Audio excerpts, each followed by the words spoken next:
നമസ്തേ. എൻ്റെ യൂട്യൂബ് ചാനലിൽ 3 വിഭാഗങ്ങളായിട്ടാണല്ലോ പരിപാടികൾ അവതരിപ്പിച്ചു വരുന്നത്.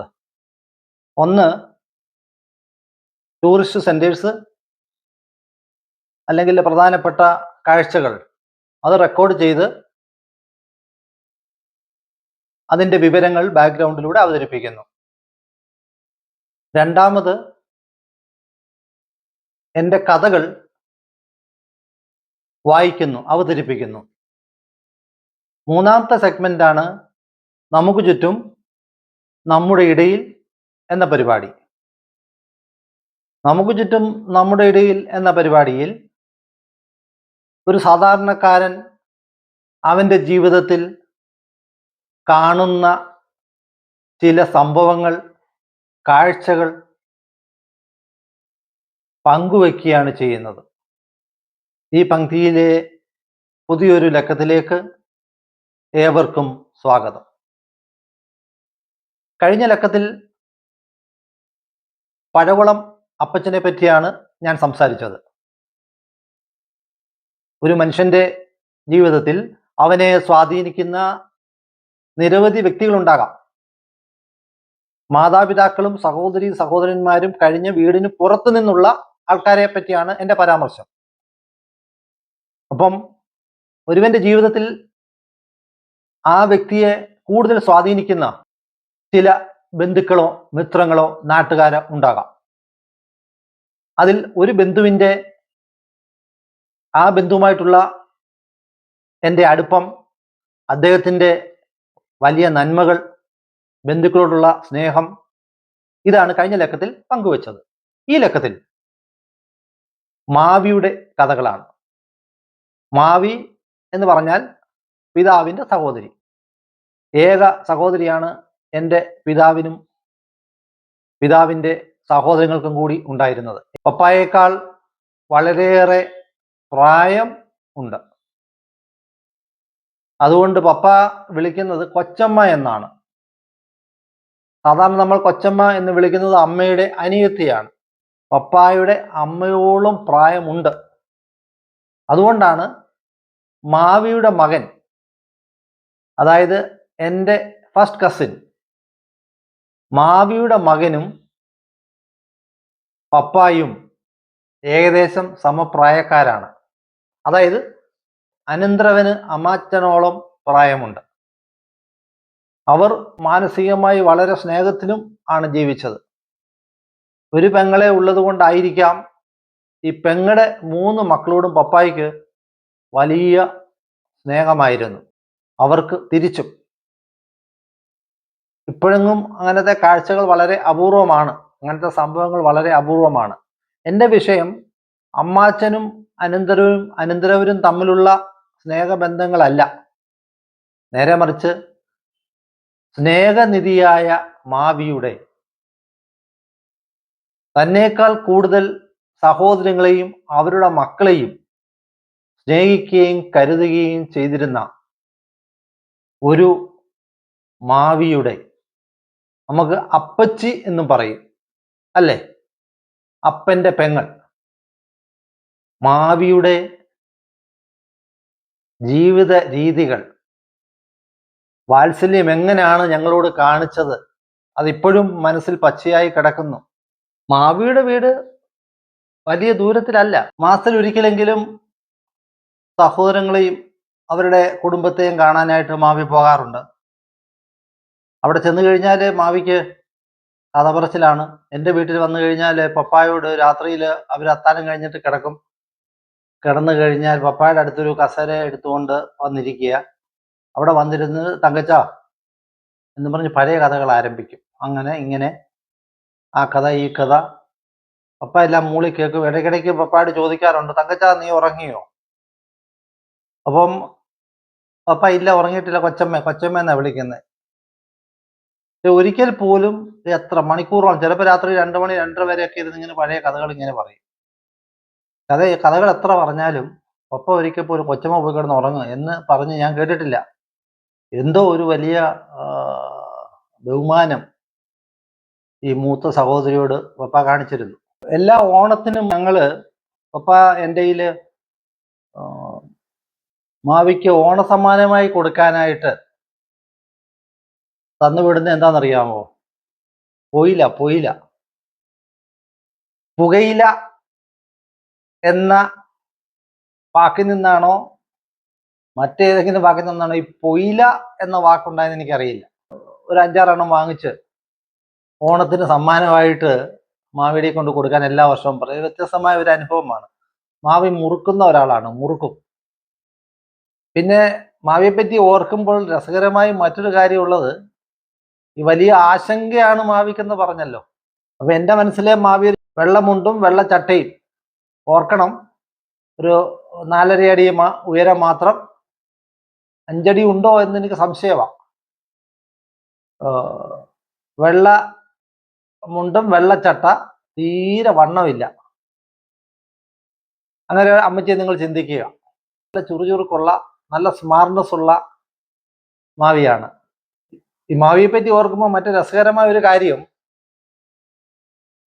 മാവിക്ക് ഒരു ഒരു എന്താ ഒരു റിക്വസ്റ്റ് ആയിട്ട് മാവി പറയാറില്ല, എടാ മകനെ, ഞാൻ മരിക്കുമ്പോൾ നിങ്ങൾ എന്നെ ഒറ്റയ്ക്ക് കൊണ്ട് അടക്കരുത് എന്നാ പറയുന്നത്. ഈ ഒറ്റയ്ക്ക് കൊണ്ട് അടക്കുമ്പോൾ എന്ന് പറഞ്ഞാൽ ഒറ്റയ്ക്കായിപ്പോയി, വേറെ ആരും കൂട്ടില്ല. മാവിക്കൊക്കെ സംസാരിച്ചുകൊണ്ടിരിക്കാൻ, കിടന്നുകൊണ്ട് സംസാരിക്കാൻ ആളില്ല, അല്ലെങ്കിൽ കൂട്ടിൻ്റെ ഒരാളില്ല. അതല്ലെങ്കിൽ ഒരു പക്ഷേ ഞാൻ ഓർക്കുന്നു, പഴയ കാലത്ത് ഞാൻ പള്ളിയിൽ ഈ കല്ലറ, ഞങ്ങളുടെ അന്നൊക്കെ ഒരു അന്ധവിശ്വാസം ഉണ്ടായിരുന്നു. ഈ അന്ധവിശ്വാസമൊക്കെ ഇപ്പോഴും ഉണ്ട്.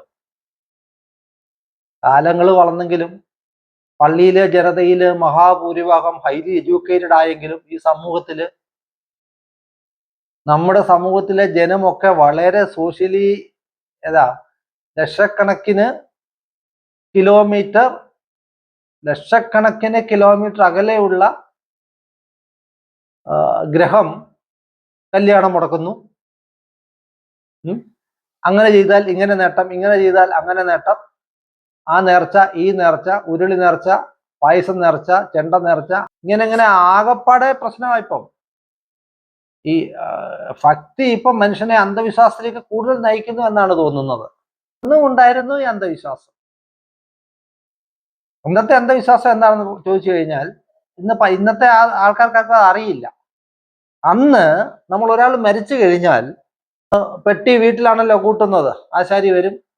ഒരു വീട്ടിൽ അപ്രതീക്ഷിതമായിട്ട് ആശാരി കൊട്ടുന്ന ശബ്ദം കേട്ടാൽ അവിടെ മരണം നടന്നെന്ന. ഈ പെട്ടി മനുഷ്യനെ അളന്ന്, മരിച്ച ആളിന്റെ അളന്ന് ആ മനുഷ്യനെ കറക്റ്റ് അതിനായിട്ട് കയറ്റി കിടത്താൻ പറ്റുന്ന രീതിയിലേ പെട്ടി പണിയാവും. വലത് സൈഡിലും അല്പം പോലും സ്ഥലം വരരുത്, ഇടത് സൈഡിലും സ്ഥലം വരരുത്, കാല് കഴിഞ്ഞും സ്ഥലം വരരുത്, തലയ്ക്ക് പുറകിലും സ്ഥലം വരും. അതിനകത്ത് കുത്തി ഇറക്കാൻ നമ്മൾ പറയുമല്ലോ. കൂടാതെ ഈ കല്ലറ പണിയുന്ന എങ്ങനെയാണെന്ന് അറിയാവോ? ഈ പെട്ടി ഒരു പ്രത്യേക ഷേപ്പിലാണ് ഇങ്ങനെ വന്നിട്ട് ഒരു ചരിവ്. പഴയ കല്ലറകളൊക്കെ പൊളിക്കുന്നത് നമ്മൾ അവിടെ പോയാൽ നമുക്ക് കാണാൻ പറ്റും. ഇപ്പോഴങ്ങനത്തെ കല്ലറകളില്ല. ഈ പെട്ടി കറക്റ്റായിട്ട് ഇറക്കാവുന്ന രീതിയിലെ കല്ലറ പണിയാവും. ഒരു ഗ്യാപ്പും വരരുത്, ഫ്രണ്ടിലും ബാക്കിലും സൈഡിലും. വന്നാൽ ഉടനെ അവിടെ മരണം ഉണ്ടാവും. അന്ധവിശ്വാസം ഇന്ന് മാത്രമല്ല, അല്ലെങ്കിൽ അന്ന് മാത്രമല്ല, ഇങ്ങനത്തെ ധാരാളം അന്ധവിശ്വാസങ്ങൾ ഇന്നും പള്ളിക്ക് ചുറ്റും പള്ളിക്കകത്തും ഒക്കെ ഉണ്ട് കേട്ടോ. അതിന് മാറ്റമൊന്നും വന്നിട്ടില്ല. ദൈവവിശ്വാസം കൂടുന്തോറും അന്ധവിശ്വാസവും കൂടിക്കൊണ്ടിരിക്കുകയാണ്. അതൊരു സോഷ്യൽ പ്രോബ്ലമാണ്. അത് പോട്ടെ, അതല്ല നമ്മുടെ വിഷയം, അത് നമുക്ക് പിന്നീട് ചർച്ച ചെയ്യാം. അപ്പൊ ഈ ഒരു അന്ധവിശ്വാസം, ഈ കല്ലറയ്ക്ക് അല്പം ശവപ്പെട്ടി വെച്ച് കഴിഞ്ഞാൽ അല്പം പോലും സ്ഥലം കാണില്ല. അഥവാ അല്പം സ്ഥലം ഈ മേശിരി പറഞ്ഞു കഴിഞ്ഞാല് എല്ലാവരും മേശിരിയെ നോക്കിയിട്ട് പറയും, ഇത് ചെയ്യണ്ടായിരുന്നു കേട്ടോ. ശവപ്പെട്ടിയുടെ അളവ് ചിലപ്പം ഒന്ന് ആശാരിയാണ് ശവപ്പെട്ടി പണിയുന്നത്. ബോഡി വെച്ച് കഴിഞ്ഞിട്ട് അല്പം പോലും ആശാരി വന്ന് 5-6 പ്രാവശ്യം വന്ന് അളവെടുക്കുന്ന കാണാം നമ്മൾ ഈ ബോഡിയെ. അത് കഴിഞ്ഞ് മേശിരി എപ്പോഴും വന്ന് ശവപ്പെട്ടിയുടെ അളവെടുക്കാൻ പറ്റില്ലല്ലോ. ശവപ്പെട്ടി വീട്ടിലാണ് ഇരിക്കുന്നത്. അപ്പൊ ഒരിക്കൽ ഈ പെട്ടിയുടെ അളവെടുത്തോണ്ട് പോയി കഴിഞ്ഞിട്ട് പണിയുമ്പോൾ അല്പങ്ങാണ് ഒരു ഗ്യാപ്പ് എവിടെങ്കിലും വന്നു കഴിഞ്ഞാൽ ഉടനെ ബന്ധുമിത്രാദികൾ ഇത് പണിഞ്ഞ ആളിനോട് വളരെ ദയനീയമായി നോക്കിയിട്ട് പറയും, ഇത് ഞങ്ങളോട് വേണ്ടായിരുന്നു. അല്ലെങ്കിൽ മറ്റുള്ളവർ പറയും, സൂക്ഷിച്ചോണം, ഇപ്പൊ ഉടനെ ഒരു മരണം ഇപ്പോൾ വരാൻ പോവുകയാണ് വീട്ടില്. ഗ്യാപ്പ് ഉണ്ടായിട്ട് മരണം എന്ന് പറഞ്ഞാൽ ദാ ഗ്യാപ്പ് കിടക്കുന്നു, ദാ ഒരാളിവിടെ വരാൻ പോകുന്നു. അപ്പൊ ഈ കല്ലറ നമ്മൾ കണ്ടാൽ നമുക്ക് ഭയം വന്നു പോകും. പാവം പിടിച്ച മാവി, കുട്ടികളായ ഞങ്ങൾക്ക് ഇത് കണ്ട എപ്പോഴും എന്നെ ഹോണ്ട് ചെയ്യുന്നുണ്ട്. ഒരു ചെറിയ ഇടവക ആയതുകൊണ്ട് അവിടെ നടക്കുന്ന എല്ലാ മരണത്തിനും രാവിലെ മുതൽ അടക്കം കഴിയുന്നത് വരെ ആ വീട്ടിലായിരിക്കും നമ്മുടെ ബന്ധുക്കളെല്ലാം. ഇപ്പോഴത്തെ പോലെ കണ്ടിട്ട് തിരികെ പോകുന്ന ഒരു പരിപാടിയൊന്നും അല്ല. മരണം നടന്ന വീട്ടിലായിരിക്കും ബന്ധുക്കളെല്ലാം. ബന്ധുക്കളായാലും അയൽക്കാരായാലും നാട്ടുകാരായാലും അങ്ങനത്തെ ഒരു സിസ്റ്റം ആയിരുന്നു നമ്മുടെ. എൻ്റെ ഈ വിഷയത്തിന് ഒരു 40 വർഷം പഴക്കമുണ്ടേ, അതുകൊണ്ടാണേ. അപ്പം ഈ കല്ലറയില് ഗ്യാപ്പില്ലാതെ ഇങ്ങനത്തെ കല്ലറയൊക്കെ മാവി കണ്ട് ആരാ ഭയപ്പെട്ടു പോകാത്തെ? മാവി വിചാരിച്ചാണ് ഇങ്ങനെ കൊണ്ടുവരാ, എങ്ങനെ ഇവിടെ ശ്വാസം കിട്ടാനാ? നമ്മളിങ്ങനെ ഇടുങ്ങി കിടക്കുന്നു. ഇപ്പോഴത്തെ കല്ലറക്കൊക്കെ ഇച്ചിരി വിശാലമായി കിടക്കാവുന്ന രീതിയിലാണ് കല്ലറയൊക്കെ പണിയുന്നത്. അറ്റ്ലീസ്റ്റ് 7 അടി നീളം കാണും. 6 അടിക്കാരനെ അടക്കി കഴിഞ്ഞാൽ 1 അടി അങ്ങോട്ടും ഇങ്ങോട്ടും ഒക്കെ കാണും. 2 സൈഡിലേക്കും അല്പമൊക്കെ ഗ്യാപ്പ് സ്ഥലം ഉണ്ടാകും. നമ്മൾ അതിനകത്ത് കിടന്ന് ശ്വാസം മുട്ടൊന്നും പേടിക്കണ്ട. അപ്പം ഒരു പക്ഷെ ഇതായിരിക്കാം മാവിക്കുണ്ടായ ഒരു ആശങ്ക. അതുകൊണ്ട് എന്നെ ഒറ്റയ്ക്ക് അടക്കില്ലേ എന്ന് മാവി പറഞ്ഞു. അതാണ് മാവി പറഞ്ഞിട്ടുള്ള ഏക തമാശ. ബാക്കിയെല്ലാം മാവിക്ക് അത് തമാശയായിട്ട് തോന്നിയിട്ടില്ല. പക്ഷെ മാവിയോടൊപ്പം ഉണ്ടായിരുന്ന ഞങ്ങളുടെ ജീവിതത്തിൽ ഞാൻ ഓർക്കുന്ന ഏക തമാശ അതേ ഉള്ളൂ.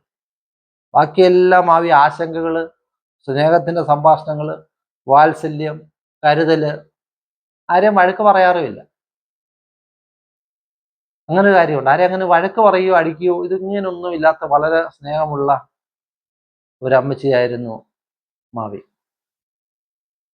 മാവിയുടെ ആ ആശങ്കയ്ക്ക് ഒരിക്കലും ഞങ്ങൾക്ക് അല്ലെങ്കിൽ ആ ആഗ്രഹം ഒരിക്കലും നിറവേറ്റാൻ പറ്റില്ലല്ലോ.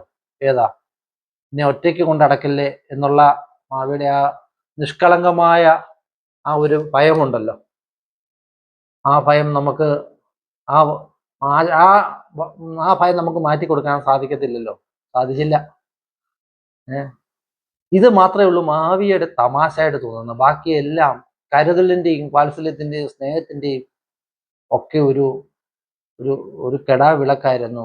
മാവിക്ക് വലിയ ആശങ്ക ഉണ്ടായിരുന്നു, വലിയ ആശങ്ക.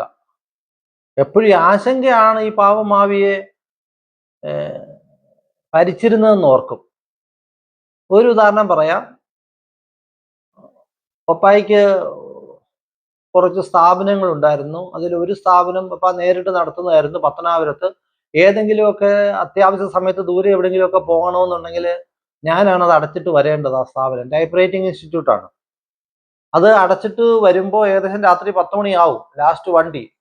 പത്തനാപുരത്തു നിന്നും അടൂരേക്കുള്ള ലാസ്റ്റ് വണ്ടി 10 മണിക്കാണ് പത്തനാപുരത്ത് എത്തുന്നത്. 10:30 ആവും ഇളമണ്ണൂരിൽ എത്തുമ്പോൾ. നടന്ന് വീട്ടിൽ വരുമ്പോൾ ഏകദേശം 10:45 11 മണിയാവുന്നു എന്ന് കരുതുക. മാവിക്ക് വലിയ ഒരു യുദ്ധക്കളത്തിൽ നിന്ന് ജീവനോടെ തിരിച്ചു വന്ന ഒരാളിനെ കാണുന്ന പോലെയാണ്. എന്നിട്ട് ചോദിക്കുക, എടാ കുഞ്ഞെ, മേലാൽ ഇങ്ങനെ രാത്രിയിൽ വരരുത്, ഒറ്റയ്ക്ക് വരരുത്. നീ ഒറ്റയ്ക്ക് ഇങ്ങനെ വരുമ്പോൾ നിന്റെ മുമ്പിൽ ഒരു കള്ളൻ എടുത്ത് ചാടി, നീ എന്തു ചെയ്യും? പറ. ഇത് നമ്മൾ കൊച്ചുകുട്ടികളായി നമ്മളെ കൂടുതൽ ഭയപ്പെടുത്തും. അല്ലെങ്കിൽ ഒരു മൂർഖൻ പാമ്പ് നിന്റെ മുമ്പിൽ ഇങ്ങനെ നിൽക്കുന്നു, നീ എന്ത് ചെയ്യും? അതുകൊണ്ട് മേലാൽ ഇനി രാത്രിയിൽ വരരുത്. അപ്പൊ ഇങ്ങനെ ഈ പറഞ്ഞതിൽ മാവിയുടെ ഉള്ളിലെ ഭയത്തേക്കാൾ കൂടുതലായിട്ട് തൻ്റെ സഹോദരങ്ങളുടെ മക്കൾക്ക് ഒരാപത്തും ഒരിക്കലും ഉണ്ടാകരുത് എന്ന ഒരു ചിന്താഭാരമായിരുന്നു മാവി അന്ന് ഭരിച്ചിരുന്നത്. അത് ഞാൻ പ്രത്യേകമായിട്ട് ഓർക്കുന്ന ഒരു കാര്യമാണ്. പിന്നെ മാവിയുടെ വീട്ടിൽ നമ്മൾ എപ്പോൾ ചെന്നാലും ഉണ്ടേ പറ്റൂ. 4 മണിക്കായാലും ചോറുണ്ണണം, ചായ തന്നിട്ട് ചോറുണ്ണ തരും. 11 മണിക്കായാലും 10 മണിക്കായാലും രാവിലെ 7 മണിക്ക് ചെന്നാലും ചോറുണ്ടേ പറ്റൂ. അവിടുന്ന് ചോറുണ്ണുക എന്നുള്ളത് കമ്പൾസറി ആയിരുന്നു. ചോറുണ്ണാതെ നമുക്ക് വരാൻ പറ്റും. അഥവാ ചോറുണ്ണാതെ വന്നു കഴിഞ്ഞാൽ പരാതിയായി, മാവി വഴക്ക് പറച്ചിലായി. അതുകൊണ്ട് മാവിയുടെ വഴക്ക് പറച്ചിലും പരാതിയും ഒക്കെ കേൾക്കണ്ട എന്ന കാരണത്താൽ നമ്മൾ എപ്പോഴും ചോറുണ്ണുമായിരുന്നു. 4 മണിക്ക് ഉണ്ണും. അത് 7 മണിക്ക്, സന്ധ്യയ്ക്ക് 7 മണിക്ക് എന്നാൽ അന്നേരം ഉണ്ണണം. രാവിലെ 10 മണിക്ക് എന്നാൽ അന്നേരം ഉണ്ണണം. ചായ തന്നിട്ട് ആദ്യം ചായ തരും, ചായ തന്നിട്ട് ഊണ് കഴിച്ചിട്ടേ പോകാവുന്ന വാർണിംഗ് തരും. ഉടൻ തന്നെ ഊണിനുള്ള തയ്യാറെടുപ്പുകളാവും. അവിടെ ഇരിക്കുന്ന എന്തൊക്കെ സാധനങ്ങളുണ്ടോ അതെല്ലാം കൂടെ വിളമ്പി നമ്മുടെ മുമ്പിൽ കൊണ്ടുതന്ന് കഴിച്ചേ പറ്റൂ, കൂടെ അടുത്ത് നിൽക്കും. അങ്ങനെ വരുന്ന അതിഥികളെ ശരിക്കും സൽക്കരിക്കുന്ന, പ്രത്യേകിച്ച് സഹോദരങ്ങളുടെ മക്കളോട്. പപ്പായും മാവിയുടെ മൂത്ത മകൻ അപ്പിച്ചായൻ എന്നാണ് ഞങ്ങൾ വിളിക്കുന്നത്. അങ്ങനെയാണ് വീട്ടിലെ പേര്. അപ്പിച്ചായനും പപ്പായും കൂട്ടുകാർ കൂടിയായിരുന്നു. അപ്പൊ എൻ്റെ സഹോദരൻ കസിനാണ് അപ്പിച്ചായൻ. പക്ഷെ എനിക്ക് പിതാവിനെ പോലെയായിരുന്നു. കാരണം പിതാവിന്റെ പ്രായമുണ്ട്. അപ്പിച്ചായൻ ഞങ്ങളെ കണ്ടതും അങ്ങനെ തന്നെ. അപ്പിച്ചായന്റെ മകന് എന്നേക്കാൾ പ്രായമുണ്ട്. മക്കളായിട്ട് തന്നെയാണ് കണ്ടിരുന്നത്. അപ്പം നമുക്ക് അവിടെ ആ വീട്ടിൽ ചെല്ലുമ്പോൾ വല്യമ്മച്ചി, പിന്നെ പിതാവിന്റെ സ്ഥാനത്ത് അപ്പിച്ചായൻ, അമ്മയുടെ സ്ഥാനത്ത് തങ്കമാമ, പിന്നെ ആസ് യൂഷ്വൽ ഒരു നാട്ടിൽ തന്നെ ജീവിക്കുന്നത് കൊണ്ട് അവിടുത്തെ ബന്ധുക്കളെല്ലാം അവരുടെ ബന്ധത്തിന് കൂടുതൽ ഒരു ശക്തിയുണ്ട്. ഞങ്ങളുടെ ഗ്രാമത്തിൽ പപ്പായുടെ സഹോദരങ്ങളെല്ലാവരും, ഒപ്പം പപ്പായുടെ പിതാവിൻ്റെയും മാതാവിൻ്റെയും അടുത്ത ബന്ധുക്കളും താമസിക്കുന്നു. അപ്പം വളരെയേറെ ബന്ധുബലമുള്ള ഒരു ഗ്രാമത്തിലാണ് ഞാൻ വളർന്നത്. പപ്പായുടെ സഹോദരങ്ങളെല്ലാം അവിടെ വീടിനടുത്ത് തന്നെയാണ്, ഒരുപാട് ദൂരമില്ല. ആ വീടുകളിലെല്ലാം എൻ്റെ പ്രായക്കാരായ കുട്ടികൾ ഉള്ളത് കൊണ്ട് എല്ലാ വീടുകളിലും പോകുക പതിവായിരുന്നു. കസിൻസ് തന്നെ ഒരു 10-30 പേരുണ്ട്. ധാരാളം ബന്ധുക്കളുള്ള ഒരു ഗ്രാമത്തിലാണ് ഞാൻ വളർന്നത്.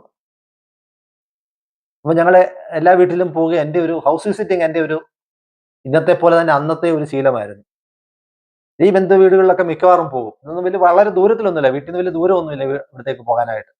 എല്ലാവരും 500 മീറ്ററിനുള്ളിലുള്ള വീടുകളൊക്കെ തന്നെയാണ്. അതിൽ വീട്ടിലേക്ക് വരുന്ന പ്രായമുള്ള 2 പേർ, അമ്മയുടെ സ്ഥാനത്തുള്ള 2 പേര്.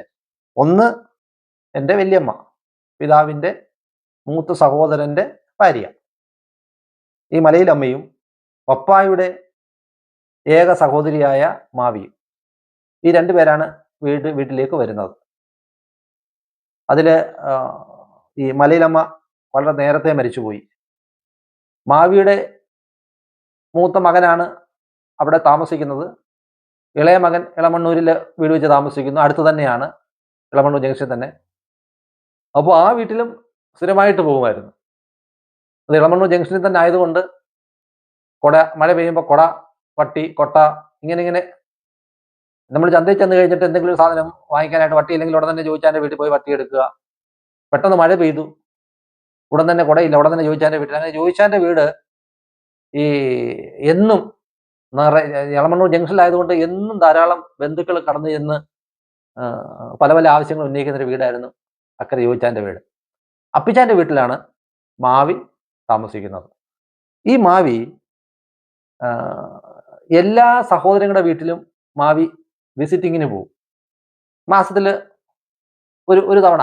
മാവിയുടെ വരവ് ഞങ്ങൾക്ക് ഭയങ്കര സന്തോഷകരമായ ഒരു കാര്യമാണ്. മിത്രാദികളുടെ വീട്ടിൽ സന്ദർശനം നടത്തുക മാവിയുടെ ഒരു സന്തോഷകരമായ ഒരു കാര്യമായിരുന്നു.